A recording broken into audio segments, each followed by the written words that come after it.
Coa simbólica pegada de cartéis desta medianoite, os partidos políticos lánzanse á carreira da campaña destas eleccións municipais. 72 candidaturas concorren a estes comicios nos concellos do Salnés e Ullaumia, con moitas papeletas de formacións novas que se unen aos partidos tradicionais.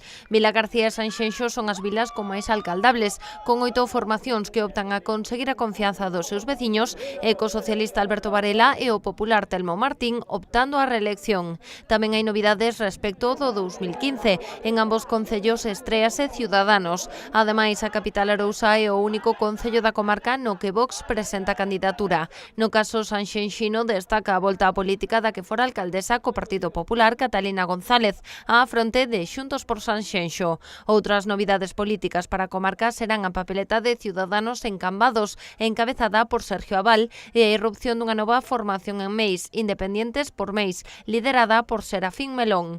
En Barro tamén haberá nova lista xa da agrupación de electores Plan Barro, coñecida como Plan B, mentres que as mareas estrearánse en Valga, con Valga Viva. En Portas, os veciños poderán escoller desta volta a papeleta do Partido Socialista, que no 2015 decidira fundirse nas siglas do BNG.